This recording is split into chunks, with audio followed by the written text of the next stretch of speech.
Voilà, rebonjour à tous. Donc je me retrouve encore en bord de l'eau pour une petite matinée parce que j'ai pas beaucoup de temps aujourd'hui. Pas mal de boulot cet après-midi, donc je suis parti pour faire petite matinée de pêche.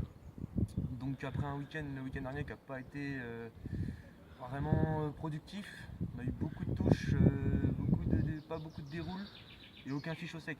Donc on va essayer de rattraper ça un peu ce week-end.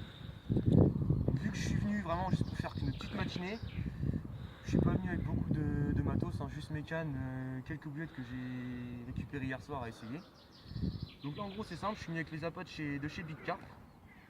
Donc des trucs ça reste une pêche chambre. Donc c'est une pêche chambre avec un fond qui est assez, ici c'est un fond qui est assez vaseux, avec quelques beaux poissons qui sont très méfiants. Donc le montage qui me réussit le plus en ce moment, donc ici, c'est ce petit montage là. Donc un petit montage des rigs avec un petit plomb à peu près dans les 80 grammes. Faut pas non plus trop que ça s'enfonce dans la vase. Une petite pop-up de à peu près 16 mm, décollée, boostée, donc de chez Big Carp. Des boulettes qui sont assez à base épicée. Donc un truc qui est bien pour les pêches rapides, parce que ça réagit très vite dans l'eau. Et donc voilà. Donc là en gros ce que j'utilise ensuite, c'est là que j'ai juste ces petites pop-up qui sont ces pop-up là. Donc il y a différents diamètres, il y a du 16 et du 20 qui sont vendus directement comme ça. 16 et 20 mm, donc là c'est une bouillette de 16.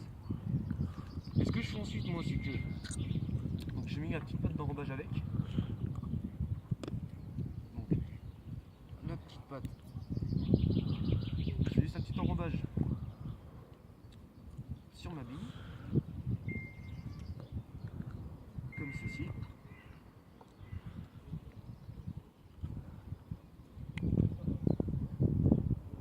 Juste une légère patte parce que la pâte elle réagit très vite dans l'eau. Et on a pu voir que les bouillettes ils réagissaient assez vite. Une fois que j'avais fait ce montage là et donc avec ma petite pop-up enrobée, je rajoute ensuite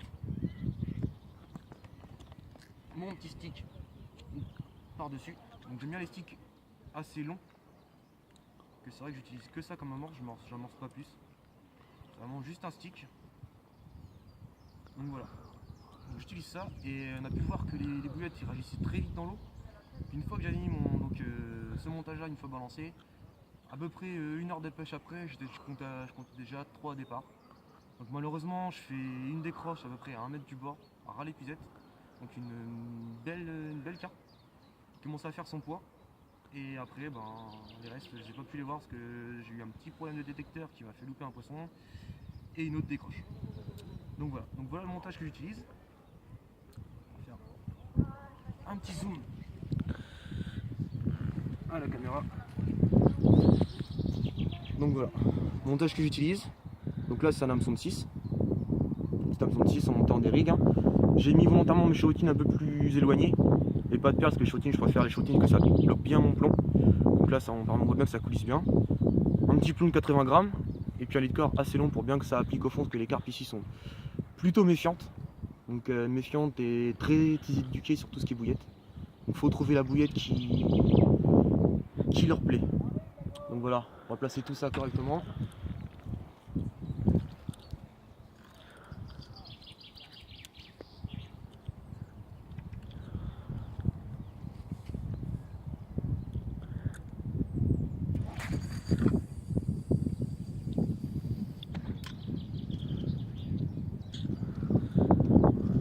Donc voilà, donc je pêche pas forcément très loin.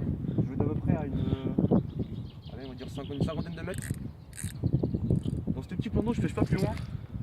Calculé comme je pêche régulièrement, je finis par mettre, on va dire, le fond par cœur, les distances de pêche par cœur.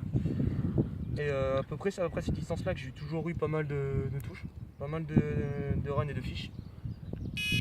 Et voilà, ça pêche. Et c'est là-bas, c'est à peu près cette distance-là que j'ai toujours le plus de poissons. Donc soit en pêche en plein eau, là, ou comme là-bas où je pêche ras la bordure sur un petit tas de branches qui est tombé avec des anciens nénuphars. Et toujours pareil, donc toujours ces bouillettes-là. Donc toujours avec les bouillettes de chez Big Carp, donc ces bouillettes là. Et puis les petites pop-up qui vont bien avec. Donc là en montage, mes montages c'est simple, hein, j'ai pris que ces bouillettes là. Donc j'ai sur ça sur cette canne là et sur cette canne là. Donc là en pop-up et là en équilibré. légèrement décollé du fond avec un stick et une patte d'enrobage sur les deux bouillettes et ça suffit. Et mes deux autres cannes pêchent avec ça, donc avec les hookbaits de ces Starbait. Donc c'est pareil, ces bouillettes là m'ont permis de faire pas mal de poissons ici. Parce que vu que les carpes sont assez méfiantes et prennent mal les bouillettes, en pêchant avec ça, ça me permet de faire avoir une bouillette qui est plus difforme. Donc c'est un dumbbell, hein, ça plus difforme qu'une bouillette normale. Et ça m'a fait pas mal de différence sur des pêches assez compliquées. Et où les poissons étaient très éduqués.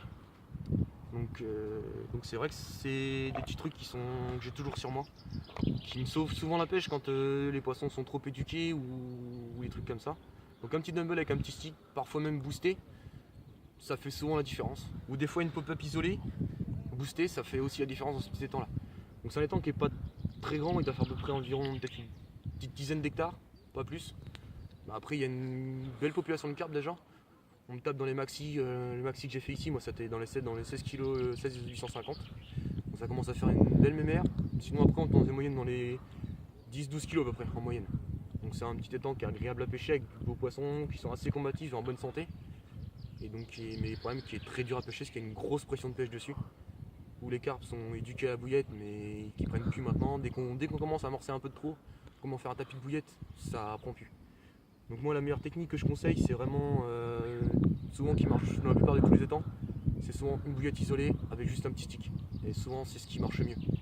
C'est dès qu'on commence à trop amorcer, souvent on va dérouler mais on va retarder trop nos touches. Et c'est pas vraiment ce qui est mieux. Donc voilà. Donc en espérant que ça continue comme ce matin, parce que ce matin on était déjà à 3 runs et malheureusement 3 décroches, dont une belle mémère au bord de l'épuisette, à 1 mètre de l'épuisette. Ça fait un peu chier mais bon. Donc là on me reste encore jusqu'à ce midi, il me reste encore à peu près une petite heure et demie de pêche. Donc là tout a été replacé tout à l'heure, tout retendu, on va essayer de croiser les doigts et voir si on peut essayer de faire quelques poissons pour finir cette matinée tranquillement. Et puis ce soir on mettra ça pour un petit speed de 2 heures ce soir, dans un petit étang auprès de chez moi, et on mettra ça demain dans un autre étang, qui est un étang, demain c'est un étang qui est pas du tout pêché par les carpistes. On n'est que peut-être 3 carpistes à le pêcher dans l'année. Donc c'est des carpes qui sont pas éduqués, qui je sais pas s'ils prendront la bouillette ou pas. Donc soit qu'on prévoit des bouillettes, des grains de maïs flottants, des tagarnettes flottantes. Essayer de prévoir un truc, voir ce qui va le mieux dérouler. Et puis ça va être une affaire à suivre. Voilà, à suivre.